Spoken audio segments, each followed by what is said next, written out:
तो चलो बच्चों, आज के इस वीडियो में हम लेकर आ चुके हैं आप सभी के लिए क्लास 12 वालों के लिए इंटरमीडिएट एनुअल एग्जामिनेशन 2024 वालों के लिए हिंदी का। यहाँ पे दोस्तों काफ़ी सारे important previous years questions paper को लेकर जो आप सभी के एग्जाम्स में यहाँ से कई सारे क्वेश्चंस डायरेक्ट देखने को मिलेंगे। ठीक है, अगर आप आईएससी हो या फिर आईकॉम या फिर आईए, मतलब तीनों स्ट्रीम छात्रों के लिए वीडियो काफ़ी इंपॉर्टेंट होगा, क्योंकि तीनों का सिलेबस एक ही होता है, सिर्फ एग्जाम जो है आपका अलग अलग होगा। ठीक है ना। तो टोटल आप लोगों को समय दिए जाएंगे 3 घंटे 15 मिनट का, और टोटल क्वेश्चंस रहेंगे ऑब्जेक्टिव का 100, जिसमें से आपको सिर्फ और सिर्फ कितना का जवाब देना है, 50 का जवाब देना है। ठीक है, तो चलिए एक एक प्रश्न को हम लोग यहाँ पे देखेंगे, पूरे डिटेल्स में समझते हुए चलेंगे, ताकि आप लोगों से इस तरह से क्वेश्चन अगर पूछे जाएंगे एग्जाम्स में तो आप बना पाओ। ठीक है, तो चलिए वीडियो को लाइक कर लेना, सारे चैनल को सब्सक्राइब कर लेना और वीडियो को शेयर जरूर कर दीजिएगा। देखो, और भी काफ़ी सारे क्वेश्चंस का प्रैक्टिस शीट करना चाहते हैं तो ये ऑफिशियल वेबसाइट है इसी चैनल का, starkstudypoint.com। गूगल पे लिखना या फिर लिंक डिस्क्रिप्शन में दे दूंगा, वहाँ से आप लोग जाके क्लिक करके यहाँ पे हर चैप्टर का, हर सब्जेक्ट का चैप्टर वाइज ऑब्जेक्टिव सब्जेक्टिव, साथ में मॉडल सेट और प्रीवियस ईयर्स क्वेश्चन पेपर को देख सकते हो। तो चलिए आज के इस वीडियो में हम लोग यहाँ पे हिंदी का क्वेश्चन पेपर देखते हैं। काफ़ी सारे इंपॉर्टेंट क्वेश्चन यहाँ पे सिलेक्ट किया गया है, और ये सारे आप लोगों को पता भी चल जाएगा कि कितना इंपॉर्टेंट है जब ये वीडियोज़ देखोगे। ठीक है, अंत तक सारे देखना। चलिए यहाँ पे पहला प्रश्न हम लोग देखते हैं, क्या कहा गया है कि बालकृष्ण भट्ट का जो जन्म हुआ था वो कब हुआ था। ठीक है, तो बालकृष्ण भट्ट जो थे वो बातचीत चैप्टर के लेखक थे। इनका जन्म हुआ था 1844 ईस्वी में। कब हुआ था? 1844 ईस्वी में। तो याद रखिएगा एक का सी। और ये किसके लेखक हैं? तो बातचीत चैप्टर के लेखक हैं। सेकेंड नंबर है कि बालकृष्ण भट्ट किस युग के निबंधकार थे। देखिए, एक ही कुछ चैप्टर से एक ही लेखक से कितने प्रश्न पूछे जा रहे हैं, तो इससे अंदाजा आप लगा सकते हो काफ़ी सारे क्वेश्चंस यहाँ से पूछे जाते रहे चैप्टर से, उसके लेखक परिचय से। ठीक है ना। तो बालकृष्ण भट्ट किस युग के निबंधकार थे? आदिकाल, रीतिकाल, भक्तिकाल या फिर आधुनिक काल। देखिए, 1700 के बाद जितने भी हुए हैं निबंधकार या फिर लेखक, वो सारे के किस में आ जाते हैं? आधुनिक काल में। किस में आ जाते हैं? आधुनिक काल में। तो इसको याद रखिएगा, आधुनिक काल हो जाएगा इसका आंसर, दो का डी। चलिए थर्ड नंबर प्रश्न देखते हैं, क्या कहा गया है कि उसने कहा था कहानी में किस शहर का चित्रण है। सबसे पहले तो ये जानते हैं, उसने कहा था जो चैप्टर है ये किसके द्वारा लिखा गया है। ये लिखा गया है चंद्रधर शर्मा गुलेरी जी के द्वारा। ठीक है, चंद्रधर शर्मा गुलेरी जी के द्वारा लिखा गया है कौन सा चैप्टर? तो उसने कहा था। और ये इसमें किस शहर का चित्रण किया गया है, तो इसको ध्यान से देखना, ये अमृतसर शहर का चित्रण किया गया है जो पंजाब में पड़ता है। ठीक है, पंजाब के अमृतसर शहर के। तो 3 का ए यहाँ पे सही उत्तर हो जाएगी। चलिए फोर्थ नंबर प्रश्न देखते हैं, क्या प्रश्न है। कहा गया है कि बुद्धू का कांटा जो रचना है वो किसके द्वारा लिखा गया है। देखिए, बुद्धू का जो कांटा है ये चैप्टर लिखा गया है आप लोगों को किसके द्वारा? तो चंद्रधर शर्मा गुलेरी जी के द्वारा। हालांकि ये बुक में नहीं है बुद्धू का कांटा, लेकिन जब इसका जीवन परिचय पढ़ोगे, उसने कहा था, ये आप लोगों के बुक में उसने कहा था लिखा है। उसने कहा था जो चैप्टर है कहानी, उसका रचिता है, मतलब लेखक है, उन्हीं का जो जीवन परिचय पढ़ोगे तो ये आपको बुद्धू का कांटा रचना उसमें पता चलेगा। तो 4 का यहाँ पे बी सही उत्तर हो जाएगी। चलिए फिफ्थ नंबर देखते हैं, थोड़ा सा फास्ट करते हैं। जैसा काम वैसा परिणाम किस लेखक द्वारा रचित प्रहसन है। देखो, सबसे पहले तो ये जान लो कि जैसा काम वैसा परिणाम क्या है, एक प्रहसन है। ठीक है ना। तो ये किसके द्वारा लिखा गया है? रामधारी सिंह दिनकर, जयप्रकाश नारायण, बालकृष्ण भट्ट या फिर मोहन राकेश। तो इसका सही उत्तर हो जाएगा बालकृष्ण भट्ट, जो आप सभी के बुक में बातचीत चैप्टर लिखे हैं। ठीक है, चलिए सिक्स नंबर देखते हैं कि चंद्रधर शर्मा गुलेरी किस सदी के, मतलब किस सदी के प्रमुख लेखक माने जाते थे या फिर थे। 15वीं 19वीं 20वीं 21 16वीं। ठीक है, तो ये चंद्रधर शर्मा गुलेरी उसने कहा था चैप्टर के लेखक है, तो इसका राइट आंसर हो जाएगा 20वीं सदी के। किसने? 20वीं सदी के लेखक थे। चलिए अगला देखते हैं 7 नंबर कि गुलेरी जी ने कुल कितनी कहानियाँ लिखी थी। देखिए, चंद्रधर शर्मा गुलेरी जो उसने कहा था चैप्टर के लेखक है, उन्होंने कुल 3 कहानियाँ लिखी थी जो तीनों फेमस थी। ठीक है, 8 नंबर जयप्रकाश नारायण का जन्म स्थान कहाँ है। देखिए, चैप्टर बाय चैप्टर प्रश्न आ रहा है आप लोगों के बीच में। ठीक है ना, ये सारे प्रीवियस ईयर्स के क्वेश्चन पेपर है, तो ये मत समझना कि ये कहीं से भी उठा के मैं आप सभी को बता रहा हूँ। ये सारे प्रीवियस ईयर्स के हैं और पूछा गया प्रश्न है, और ये रिपीटेड प्रश्न होते हैं। ठीक है ना। तो जयप्रकाश नारायण का जन्म स्थान कहाँ था? तो सिताब आरा में। कहाँ पे? सिताब आरा। चलिए 9 नंबर देखते हैं कि दिनकर, दिनकर का मतलब यहाँ पे रामधारी सिंह दिनकर को किस कृति पर भारतीय ज्ञानपीठ पुरस्कार प्राप्त हुआ था। देखिए, भारतीय ज्ञानपीठ पुरस्कार से नवाजा गया था किसको? रामधारी सिंह दिनकर जी को। तो ये उर्वशी के लिए है। ठीक है, इनके लेखक कौन है? रामधारी सिंह दिनकर। तो सही उत्तर 9 का क्या हो जाएगा यहाँ पे? सी। और आप लोगों के बुक में कौन सा चैप्टर लिखे हैं? अर्धनारीश्वर। ठीक है, ये रामधारी सिंह दिनकर जी लिखे हैं। चलिए अगला देखते हैं, शिक्षा पाठ के लेखक कौन है। देखिए शिक्षा पाठ जो चैप्टर है आप लोगों के बुक में, शिक्षा पाठ, उसके लेखक है जे कृष्णमूर्ति जी। कौन है? जे कृष्णमूर्ति। तो सही उत्तर यहाँ पे क्या हो जाएगा? 10 का ए। और उदय प्रकाश जी आपका तिरिछ चैप्टर लिखे हैं। और ये जगदीश चंद्र माथुर जो है, ये कौन सा चैप्टर लिखे हैं आप लोगों के बुक में? जगदीश चंद्र माथुर। तो ये ओ सदा नीरा, ओ सदा नीरा, ठीक है, याद रखिएगा। चलिए अगला देखते हैं, पद्मावत किसकी रचना है। देखिए पद्मावत जो बुक है, ग्रंथ है, ये मलिक मोहम्मद जैसी जी के द्वारा लिखा गया है। तो 11 का सी यहाँ पे सही उत्तर हो जाएगी। 12 नंबर देखते हैं कि मलिक मोहम्मद जैसी किस तरह के कवि थे। तो देखिए मलिक मोहम्मद जैसी जो है, जो आप लोगों के बुक में चैप्टर लिखे हैं मलिक मोहम्मद जैसी, वो करवक चैप्टर लिखे हैं। कौन सा?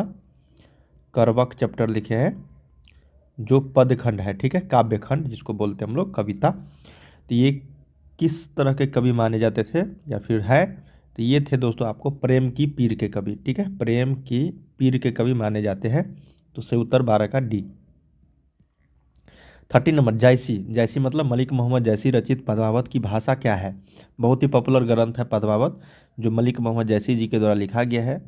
तो इनमें जो भाषा प्रयोग किया गया है वो है अवधी भाषा में। कि कौन सी भाषा में? अवधी भाषा। ऑप्शन नंबर 13 का बी। चलिए अगला देखते हैं 14 नंबर, कृष्ण भक्ति शाखा के कवि कौन है। देखिए कृष्ण से जब भी रिलेटेड आएंगे तो याद रखिएगा सूरदास जी। कौन थे दोस्तों? सूरदास जी। और तुलसीदास जब आएंगे तो वो राम भक्ति के शाखा, राम भक्ति, ठीक है ना। तो यहाँ पे 14 का सी हो जाएगा। जब आपको कृष्ण भक्ति तरह के क्वेश्चन पूछे जाएंगे और सूरदास रहेगा तो सूरदास लगाना है। तुलसीदास जी का मूल नाम क्या था, मतलब बचपन का नाम या फिर मूल नाम उनका क्या था जो स्टार्टिंग में दिया गया था। तो देखिए गोस्वामी तुलसीदास जी का जो मूल नाम था वो था राम बोला। क्या नाम था? राम बोला था। ऑप्शन नंबर 15 का ए, जो आप लोग के बुक में भी बताया गया है इसका जीवन परिचय में। अगला देखते हैं कि सूरदास के दीक्षा गुरु कौन थे। देखिए सूरदास जी के जो दीक्षा गुरु थे, यही आप लोगों को बताना है यहाँ पे। तो सूरदास जी के दीक्षा गुरु थे आपका वल्लभाचार्य। कौन थे? वल्लभाचार्य। ऑप्शन नंबर 16 का ये। 17 देखते हैं कि नाभादास कवि जो थे वो किस तरह के कवि थे। तो देखिए नाभादास जो है आप लोग के बुक में जो चैप्टर लिखे हैं वो छपई चैप्टर लिखे हैं, ठीक है, छपई चैप्टर के लेखक है ये नाभादास जी। ये किस तरीके के कवि थे? तो ये थे आपका सगुन उपासक। क्या थे? सगुन उपासक। Option number B. चलिए 18 देखते हैं कि आंसू किसकी रचना है। देखिए आंसू चैप्टर है वो किसकी रचना है। तो ये है जयशंकर प्रसाद जी के द्वारा लिखा गया। जयशंकर प्रसाद जी के द्वारा आप लोगों के बुक में तुमुल कोलाहल कलह में ये चैप्टर लिखा गया है। हालांकि जब इसका जीवन परिचय पढ़ोगे तो आंसू रचना जयशंकर प्रसाद जी के द्वारा लिखा गया है बी। ध्रुव स्वामिनी है। देखिए ध्रुव स्वामिनी किसके द्वारा लिखा गया है, मतलब क्या है एक ध्रुव स्वामिनी? कविता है, कहानी है, हालांकि ये आप लोगों के बुक में नहीं है। लेकिन ध्रुव स्वामिनी जो है ये आपका एक नाटक है। क्या है? नाटक। ऑप्शन नंबर सी यहाँ पे सही उत्तर हो जाएगी, याद रखिएगा। अगला है कि अधिनायक जो कविता है वो क्या है। देखिए अधिनायक जो कविता है ये आप लोगों के बुक में रघुवीर सहाय जी के द्वारा लिखा गया है। किसके द्वारा? रघुवीर सहाय जी के द्वारा लिखा गया है। ये व्यंग्य है, हास्य है, मार्मिक है, या फिर इनमें से कोई नहीं। तो इसका सही उत्तर हो जाएगी आपका व्यंग्य है। क्या है? व्यंग्य। Option number A. अब हम लोग यहाँ पे ग्रामर सेक्शन, व्याकरण सेक्शन से क्वेश्चंस कर रहे हैं। अगला है कि जगदीश का संधि विच्छेद क्या होगा। देखिए जगदीश का जो संधि विच्छेद हो जाएगा वो जगत जोर ईस हो जाएगा, जो त में हलंत होगा, यही इसका राइट आंसर हो जाएगा, जगत जोर ईस। 21 का सही उत्तर ए। 22 देखते हैं कि सदैव का संधि विच्छेद क्या होगा। देखिए सदैव सदा जोर एव होता है, जो ऑप्शन नंबर आपका सी में है यही आपका राइट है जाएगा। सदैव का संधि विच्छेद क्या होगा? सदा जोर एव। अगला है सजन का विलोम, मतलब सजन का उल्टा हम लोग को बताना है। तो सजन का जो उल्टा यहाँ पे हो जाएगा वो दुर्जन हो जाएगा। क्या हो जाएगा? सजन का दुर्जन, ठीक है। धर्मी का अधर्मी, ठीक है ना, धम का अधम। तो यहाँ पे दुर्जन हो जाएगा सज्जन का। तो इसका बी यहाँ पे सही उत्तर हो जाएगी। चलिए अगला देखते हैं 24 नंबर। क्या प्रश्न है हमारे पास कि सरस का विलोम क्या होगा। देखिए सरस का उल्टा क्या हो जाएगा। तो सरस का जो उल्टा होगा वो नीरस हो जाएगा। क्या हो जाएगा? नीरस। Option number C. वारी का समानार्थी शब्द क्या होगा? वारी। देखिए वारी का जो समानार्थी शब्द हो जाएगी ये आपका जल हो जाएगा। क्या हो जाएगा? जल, ठीक है। Option number A.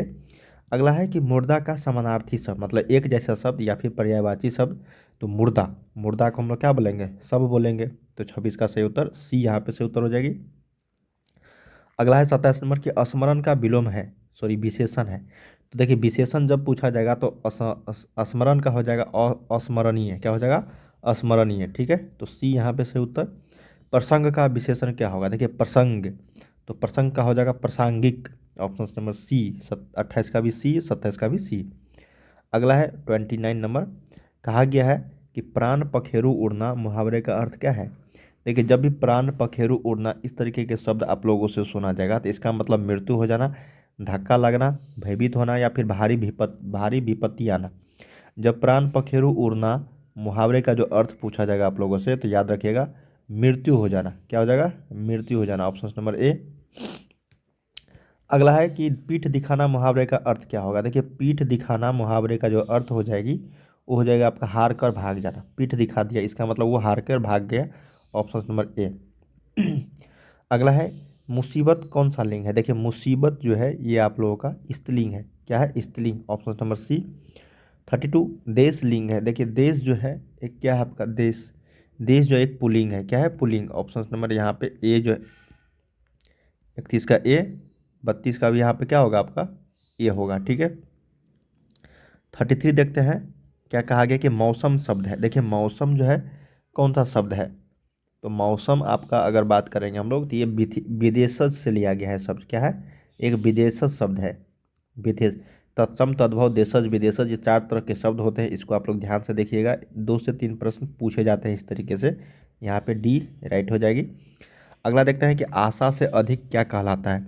देखिए जब भी कोई चीज़ आशा से अधिक मिलता है तो उसको हम लोग कौन सा शब्द बोलेंगे, तो आशातीत बोलेंगे, क्या बोलेंगे, आशातीत, ऑप्शन नंबर ए। 35 है कि लंबोदर कौन सा समास है। देखिए लंबोदर जो है ये कौन सा समास है, तो इसका सही उत्तर हो जाएगी ये आपका बहुव्रीहि समास, क्या हो जाएगा, बहुव्रीहि समास, लंबोदर, ऑप्शन नंबर बी। आज कल, देखिए 2 शब्द है आज और कल, तो ये आपका द्वंद्व समास हो जाएगा, कौन सा समास हो जाएगा भाई, द्वंद्व समास हो जाएगा, ऑप्शन नंबर सी। जब भी 2 शब्द आ जाए तो ये आपका द्वंद्व समास कहलाता है। जैसे नवरत्न, जब भी संख्यावाचक का बोध आ जाए तो ये आपका द्विगु समास कहलाएगा, तो यहाँ पे ए जो है इसका सही उत्तर हो जाएगी। 38 देखते हैं कि फलित में कौन सा प्रत्यय है, तो फलित में फल जोड़ इत, तो इसका मतलब इत प्रत्यय होगा, लेकिन कौन सा होगा भाई इत प्रत्यय में, तो ये वाला होगा इत प्रत्यय, क्या होगा, इत प्रत्यय, ऑप्शन नंबर बी। अगला है कि पर्यवेक्षक में उपसर्ग होगा, तो पर्य जोड़ व्यक्षक, तो पर्यवेक्षक बनेगा, तो इसका जो सही उत्तर हो जाएगा वो, सॉरी परिजोर व्यक्षक, पर्यवेक्षक बनेगा, तो ऑप्शन नंबर यहाँ पे ए जो है ये राइट हो जाएगी। पौराणिक में कौन सा प्रत्यय है, पुराण जोड़ इक, पौराणिक, पुराण जोड़ इक, पुराणिक, तो यहाँ पे इक प्रत्यय हो जाएगा, क्या हो जाएगा, इक प्रत्यय, ऑप्शन नंबर 40 का बी यहाँ पे सही उत्तर हो जाएगी। 41 है कि स्वागत में कौन सा उपसर्ग है। देखिए स्वागत में हम लोग जब उसको तोड़ते हैं तो सु जोड़ आगत बनता है, सु जोड़ आगत, ठीक है, तो ये सु जो है ये उपसर्ग है आपका, ऑप्शन नंबर डी यहाँ पे राइट हो जाएगी।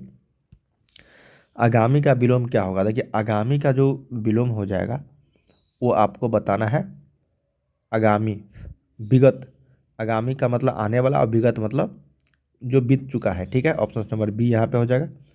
43 अग्रज का विलोम क्या होगा। देखिए अग्रज का जो विलोम हो जाएगा आपका वो अनुज हो जाएगा, ठीक है, अनुज, सी सही उत्तर हो जाएगी यहाँ पे।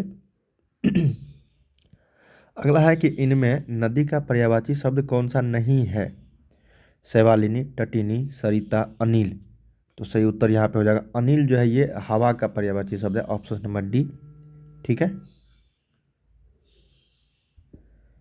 चलिए अगला प्रश्न देखते हैं हम लोग 45 नंबर।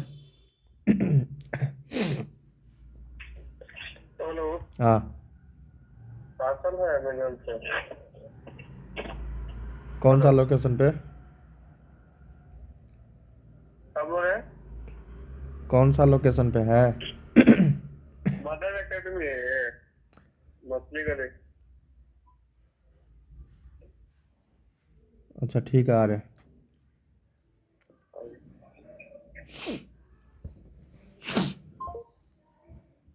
बस यहाँ पे 45 नंबर क्या कहा गया कि अमृत का पर्यायवाची शब्द क्या होगा। इसका अनिल, नदी का पर्यायवाची शब्द नहीं है वो अनिल हो जाएगी यहाँ पे। अमृत का पर्यायवाची शब्द की अगर बात करेंगे हम लोग तो ये अमीय हो जाएगा, क्या हो जाएगा, अमीय, ऑप्शन नंबर डी यहाँ पे। 46 नंबर है कि को किस कारक का विभक्ति चिन्ह है, को, तो को जो है कर्ता ने कर्म को करण से, तो इसका मतलब कर्म को आ रहा है, तो इससे उत्तर क्या हो जाएगा यहाँ पे बी राइट हो जाएगी, कर्ता ने कर्म को। अगला है कि खेत रहना मुहावरे का अर्थ क्या हो जाएगा, तो खेत रहना मुहावरे का यहाँ पे शाब्दिक अर्थ हो जाएगी वीर गति को पाना। ऑप्शन नंबर ए के साथ चलेंगे हम लोग। अगला है कि जो मन को हर ले, उसके लिए अनेक शब्दों के लिए एक शब्द है ये, उसको हम लोग बोलते हैं मनोहर। क्या बोलते हैं? मनोहर। बनावट के अनुसार शब्द के कितने भेद होते हैं? देखिए बनावट के अनुसार शब्द के 3 भेद होते हैं। ऑप्शन नंबर यहाँ पे सी हो जाएगी। अगला है कि कवि का विलोम शब्द क्या होगा? देखिए कवि का जो विलोम शब्द हो जाएगा वो कवित्री हो जाएगा, जो ऑप्शन नंबर बी में है आपका, यही राइट हो जाएगी। तो बच्चों हम लोगों ने यहाँ से 1 से लेकर 50 तक क्वेश्चंस किए हैं, जो आप सभी के ऑब्जेक्टिव MCQ टाइप क्वेश्चंस थे, वो भी VVI वाला, जो प्रीवियस ईयर्स में पूछे जा चुके थे। ठीक है, इसी तरीके के और भी क्वेश्चंस मैं लेकर आने वाला हूँ, तो वीडियो पर बने रहना, चैनल को सब्सक्राइब कर लेना। और वीडियो के डिस्क्रिप्शन में लिंक है, आप गूगल पे जाके सर्च कर सकते हो starkstudypoint.com, ये इसी चैनल का ऑफिशियल वेबसाइट है। काफ़ी सारे क्वेश्चंस यहाँ से देखने को मिलेंगे। तो बाय बाय सभी को, तैयारी करते रहिए। ठीक है, धन्यवाद।